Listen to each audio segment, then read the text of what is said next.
Le journal sur LCF, voici le sommaire.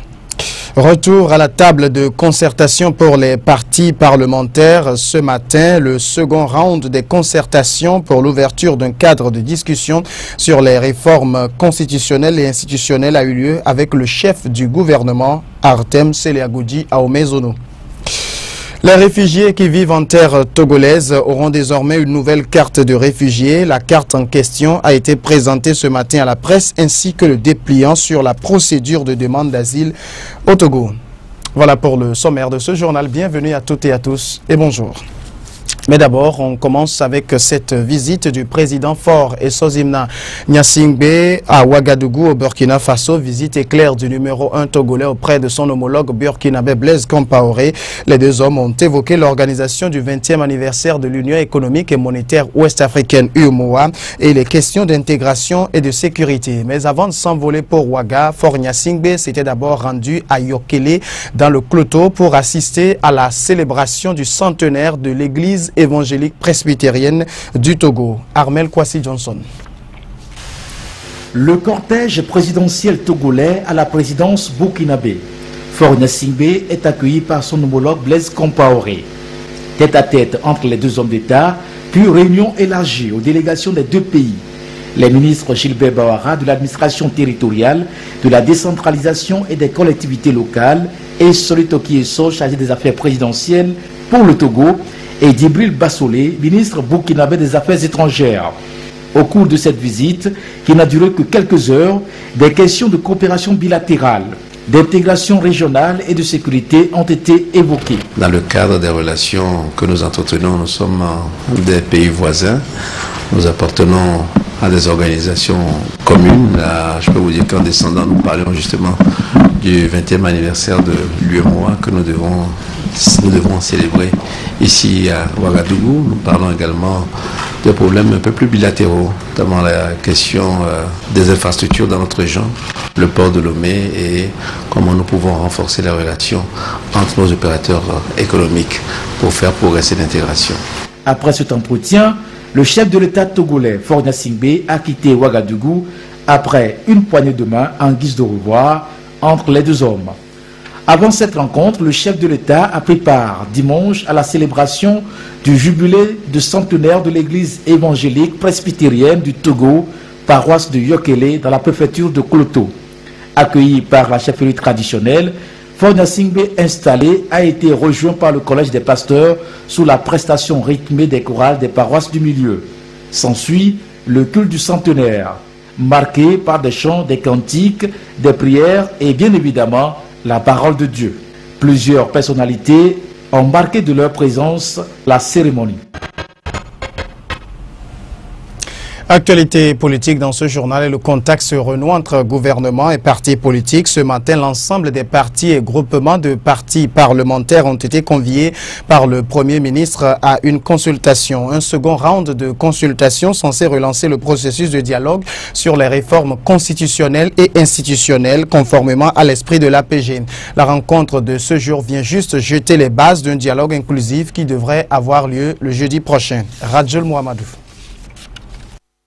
Une quinzaine de journalistes font le pied de grue à l'entrée de la primature, pendant qu'à l'extérieur, le Premier ministre serre des mains, consulte et débriefe. 2 mois jour pour jour, après la dernière rencontre avec les partis politiques. Première délégation reçue ce 13 mai, celle de l'ANC. Si le 26 avril dernier, le parti de Jean-Pierre Fabre protestait dans la rue contre le mutisme gouvernemental et l'enlisement du processus, c'est un chef de délégation, un brin satisfait, qui est sorti des 30 minutes d'aparté avec le Premier ministre. Les réponses que nous avons reçues semblent nous satisfaire pour le moment, d'autant plus que nous avons été écoutés. Le Premier ministre nous a vu réitérer nos préoccupations. L'optimisme affiché par le premier vice-président de l'ANC est très vite modéré. Nous avons eu l'impression d'être compris par la délégation gouvernementale. Jeudi, nous saurons si notre impression est confirmée par ce qui nous sera proposé à travers la synthèse des positions qui nous sera soumise le jeudi. Malgré le climat d'optimisme qui prévaut, l'avenir de ce dialogue est encore incertain. En disant que nous ne trouvons pas d'inconvénients, c'est un peu traîné, mais nous ne trouvons pas d'inconvénients. C'est à partir de jeudi que nous verrons les points retenus par le gouvernement et lorsque nous allons engager de véritables discussions, que nous saurons si véritablement nous sommes sur la bonne voie ou pas. N'empêche, les différents partis politiques ont apporté leur crédit à l'initiative. À l'Union des forces de changement, UFC, on se dit confiant et on réserve ses réactions pour jeudi prochain. La coalition Arc-en-Ciel, elle, prend acte. Nous avons pris acte de ce que la rencontre aura lieu, mais l'essentiel aura lieu jeudi. Et donc nous attendons jeudi. Et nous sommes sereins. Nous aborderons cette phase de discussion dans un esprit très positif, avec la détermination de trouver une solution au problème du Togo pour redonner enfin espoir à ce peuple. L'Union pour la République UNIR prend bonne note. Nous avons pris bonne note de ce qui a été proposé et nous prenons d'abord acte que ces discussions vont finalement s'ouvrir et nous nous réjouissons du fait que tous les partis politiques soient prêts pour y aller et de façon constructive. Et Sursaut National fait passer ce message au gouvernement. Sursaut a dit au gouvernement qu'il a tous les leviers nécessaires pour opérer ces réformes. Nous pensons que le gouvernement a intérêt à le faire parce que cette question relève d'une question d'intérêt national. Pour le Premier ministre, le plus dur reste à venir. Le premier saut d'obstacle va se présenter dès jeudi prochain, quand il faudra proposer une synthèse qui concilie des agendas politiques divergents et parfois inconciliables. Surtout que le temps presse. Il faudra résoudre la quadrature du cercle des réformes institutionnelles et constitutionnelles, voire organiser les élections locales avant les présidentielles de 2015. La suite de cette édition avec cette conférence débat organisée ce mardi à l'auditorium de l'Université de Lomé. Conférence débat organisée par le ministère de l'Économie et des Finances et le Fonds monétaire international FMI. Enseignants, chercheurs et étudiants étaient également de cette conférence qui a porté sur la préservation de la croissance macroéconomique dans la zone subsaharienne de l'Afrique. Mathieu Gaï. Ces échanges avec les étudiants en licence et master de la faculté des sciences économiques et de gestion et les enseignants-chercheurs visent à éclaircir les points qui ont trait aux facteurs qui ont aidé à la croissance de l'Afrique subsaharienne et ceux qui ralentissent la croissance macroéconomique, d'où le thème « Les perspectives économiques à Afrique subsaharienne pour une croissance durable et plus solidaire ».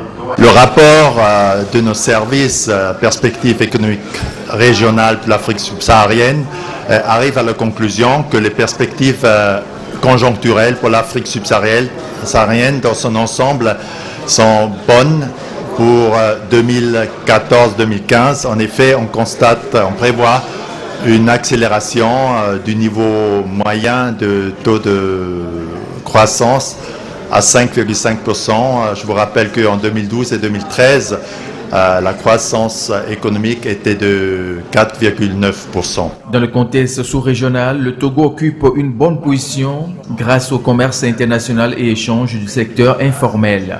Pour le moment, les perspectives pour le Togo sont très bonnes. Le Togo s'inscrit tout à fait dans la moyenne des pays africains. J'ai pu aussi discuter des risques qui pèsent sur ces perspectives. Nous voyons plutôt que les risques pour 2014 ont une tendance d'augmenter du fait de la conjoncture internationale, ralentissement de la croissance dans les pays émergents, aussi certaines incertitudes du contexte régional où le Togo est très fortement intégré par rapport à ses pays voisins. Ces étudiants en année de licence et de master de la FASEG trouvent en cette conférence une belle initiative. Ce que nous avons pu retenir, c'est la présentation du FMI sur le plan macroéconomique de nos États subsahariens. Cette conférence nous a permis au moins de cerner le rôle adéquat du FMI au Togo. Bon, en Afrique, plus particulièrement au Togo. Je vois que dans les années à venir, le Togo aura une bonne croissance économique sur le plan de la sous-région, sur le plan de l'Afrique et dans le monde entier. En cette année 2014, Une accélération macroéconomique est prévue dans la plupart des pays de l'Afrique subsaharienne. Parlons toujours d'économie et de finances dans ce journal avec le produit Accès des pauvres aux services financiers APSEF lancé le 26 avril dernier. Un produit du Fonds national de la finance inclusive qui est entré dans sa phase opérationnelle. Une tournée ministérielle conduite par la ministre du Développement à la base de l'artisanat, de la jeunesse et de l'emploi des jeunes dans la région maritime a permis d'octroyer des microcrédits aux femmes vulnérables. Des microcrédits à hauteur de 30 000 francs CFA remboursables sur 6 mois et bien accueillis par les bénéficiaires. Hugues Vignon-Atikbo. Cette tournée officielle de soutien aux actions de démarrage sur le terrain du produit APSEF, le programme Accès des pauvres aux services financiers, a connu 3 temps forts. Première étape de la délégation ministérielle conduite par la ministre du Développement à la base et accompagnée de l'ex-ministre des microfinances et de l'emploi du Bénin, Adoué Kitidjon. Après avoir étudié et validé le dossier de prêt, la mutuelle d'appui et de soutien aux jeunes pour le développement, l'une des institutions de microfinance choisies par l'État togolais pour exécuter le projet, peut enfin octroyer les crédits d'une valeur de 30 000 francs CFA à chacune de ces femmes qui composent les 6 groupes. Un prêt remboursable sur 6 mois à hauteur de 1 575 francs CFA par semaine. Un coup de pouce salué par les bénéficiaires. Nous faisons des réunions, dans notre réunion nous faisons des cotisations, petites cotisations pour aider des femmes. Aujourd'hui, notre ministre est venu aujourd'hui pour nous aider pour que notre activité soit avancée. Près de 1000 femmes vulnérables à Lomé et dans le Vaud ont déjà bénéficié des retombées du programme APSEF pour le compte de la mutuelle d'appui et de soutien des jeunes pour le développement ASJD. Le credo reste le remboursement. Nous avons des agents de crédit qui vont vers les populations dans les quartiers, dans les CDQ et essaient de discuter avec eux, leur apporter la nouvelle du crédit APSEF. Une chose est de prendre le crédit, mais la seconde chose aussi qui est plus importante, c'est que les populations comprennent que ce crédit-là, c'est à rembourser et non un fonds donné par l'État. Ambiance festive ici à Lomégan pour la deuxième étape de cette tournée pour le soutien aux actions de démarrage sur le terrain du produit APSEF. Ici, les 4 groupes d'intérêt économique et sociaux, Tchonaclin et Sodou, Albarka et Mondo, se sont retrouvés. Ces groupements se sont déjà appropriés le concept avec FUSEC Togo. Oui, les femmes sont solvables et le processus d'octroi et de remboursement de crédit se déroule bien avec ces groupements. Nous, FUSEC, on a la chance d'avoir expérimenté depuis une vingtaine d'années un produit qui est très proche d'APSEF. Donc pour nous autres, ça va être très facile à expliquer aux gens. Les femmes qui ont reçu du crédit dans le cadre du CEE de Lomé à 5AC, parce qu'on est sur tout le territoire national, vous demandez si elles sont solvables. Oui, la réponse est oui, et clairement oui. Elles remboursent bien leur crédit, elles font leur activité régulièrement et ça leur permet de bien rembourser. Direction Aflaou Avenue pour la dernière étape de la tournée ministérielle. Eshop Togo a réussi à mobiliser sa base. De l'argent comptant donc pour ces femmes. C'est une occasion pour le FNFI de toucher du doigt les réalités sur le terrain concernant l'identification des vrais bénéficiaires et leur organisation en groupe solidaire. Et cette occasion nous est donnée pour essayer de s'assurer effectivement que tous ces préalables qui portent sur la sensibilisation, l'identification des vrais bénéficiaires, leur organisation en groupe solidaire et leur donner une formation en éducation financière et en éducation entrepreneuriale qui constituent des préalables pour assurer un bon remboursement de crédit sont en train d'être mis en œuvre. Après la région maritime, la tournée pour une meilleure appropriation du programme APSEF et l'octroi des crédits aux femmes vulnérables vont se poursuivre à l'intérieur du pays, notamment à Tchévier, Atakwame, Sotoubois, Kara et Dapaon. Direction Tchévié pour poursuivre cette édition. Depuis le 8 mai dernier, des journées portes ouvertes sont organisées sur les documents d'identification. L'objectif des autorités à travers ces JPO est de sensibiliser les populations et les informer sur les formalités requises pour se faire délivrer son passeport, sa carte nationale d'identité, son permis de conduire ou tout autre document d'identification. Après Lomé, l'étape de Tchévié a débuté ce matin. Jacques Pekemsi a assisté au lancement de ces journées portes ouvertes à Tchévié. Suivez son reportage. Après Lomé, place aux localités de l'intérieur du pays d'accueillir les journées portes ouvertes sur les documents d'identification.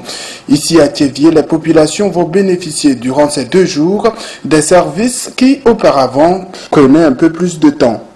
C'est de permettre aux différentes populations de la région maritime et plus spécifiquement de la ville de Tchévié de savoir comment s'y prendre pour obtenir une carte d'identité nationale, un passeport, un titre foncier, une carte professionnelle, etc. etc. Ce sont des documents qui existent déjà et qui ont été sécurisés par le gouvernement. Et nous lançons ces journées portes ouvertes pour vraiment sensibiliser les populations. Parce que, en fait, beaucoup de gens ignorent comment s'y prendre pour obtenir même une carte d'identité. Ces journées sont une initiative du comité ministériel de suivi des redevances au titre des documents d'identification.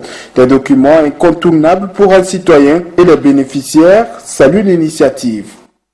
Merci beaucoup à l'État parce que chaque fois dans les rues, sur la route, les policiers, les gendarmes nous arrêtent, ils disent la plaque, les casques. Bon, ce temps on doit prendre ces petits 10 minutes ou bien 15 minutes là-bas pour une simple plaque ou bien la casque pour nous protéger. Vaut mieux de faire ta plaque et puis tu es libre, tu circules. C'est pour avoir de la carte d'identité parce que je n'en ai pas. Je vais être togolaise, une vraie togolaise. Je suis ici uniquement pour la carte d'identité nationale parce que j'en ai ça mais c'est perdu. Mais pour faire, je n'ai pas de moyens pour faire ça. Et j'ai écouté aujourd'hui à la radio que voilà, on fait ça facultatif, gratuit. C'est pourquoi je suis ici. Même si l'accueil est parfois long et l'attente fatigante, ces populations repartiront satisfaites. Après Tchévié, les journées portes ouvertes se poursuivront à Palimé, à Takpamé, Sokodé, Kara et Dapaon, et ce jusqu'au 31 mai prochain. Et en parlant de documents d'identification, ce ne sont pas seulement les Togolais qui y ont droit, mais également les réfugiés qui, pour une raison ou une autre, ont trouvé asile dans notre pays. Eux aussi, ils ont également droit à ces documents. Eh bien, ce matin, le gouvernement togolais, à travers le ministère de la Sécurité et de la Protection civile et le Haut Commissariat des Nations Unies aux réfugiés, ont présenté un dépliant sur la procédure de demande d'asile et de la nouvelle carte d'identité des réfugiés au Togo. Gloria Anani, Mathieu Gaï.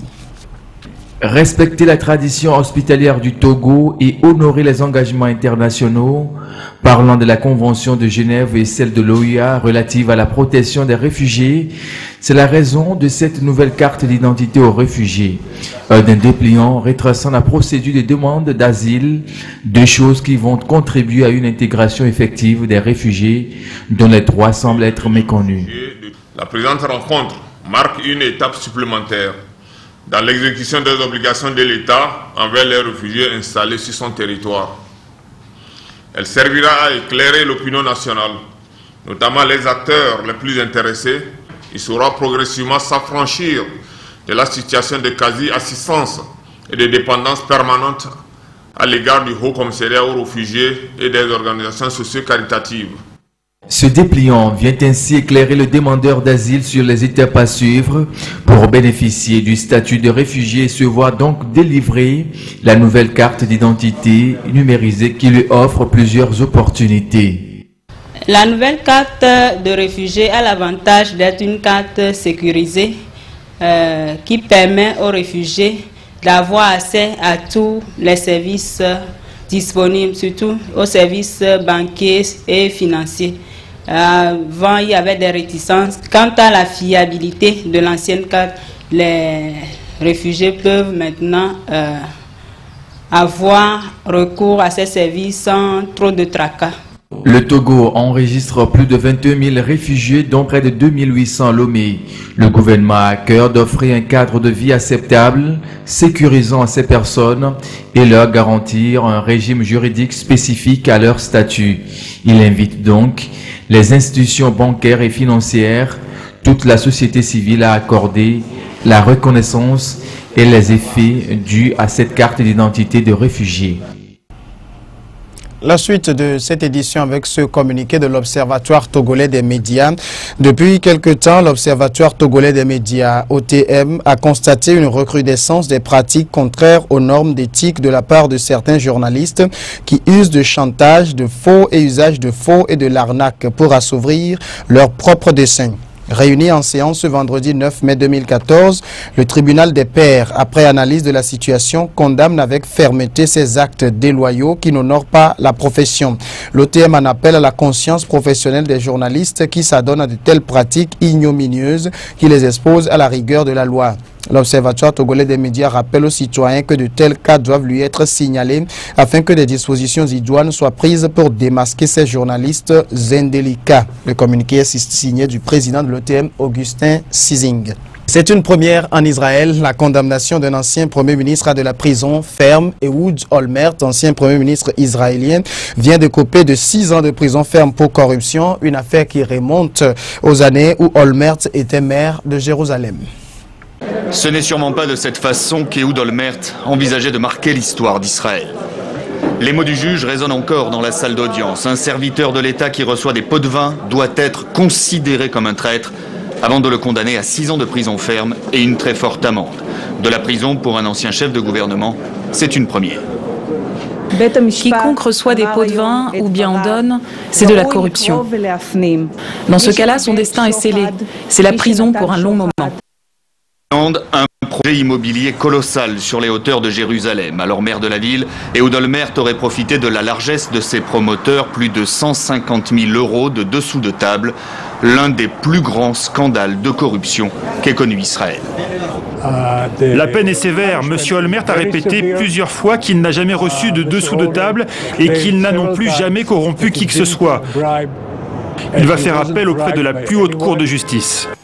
Le scandale lui a coûté en 2009 son poste de Premier ministre. Figure de proue de la droite nationaliste au sein du Likoud, son parcours politique rime aussi avec impopularité. Au cœur d'une commission d'enquête sur les ratés de la guerre du Liban en 2006, il a dû notamment s'expliquer sur le manque de préparation. 33 jours de guerre, plus de 1000 morts au Liban pour aboutir à un cessez-le-feu avec l'ennemi juré, le Hezbollah chiite libanais. 2 ans plus tard, il est l'un des artisans de l'opération Plomb Durci dans la bande de Gaza. Plus de 1300 Palestiniens tués, plusieurs ONG parlent alors de crimes de guerre.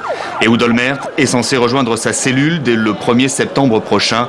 La justice vient de rouvrir 2 enquêtes dans des affaires pour lesquelles il avait été acquitté. C'est la fin de ce journal. Merci à vous tous de l'avoir suivi. On se retrouve demain.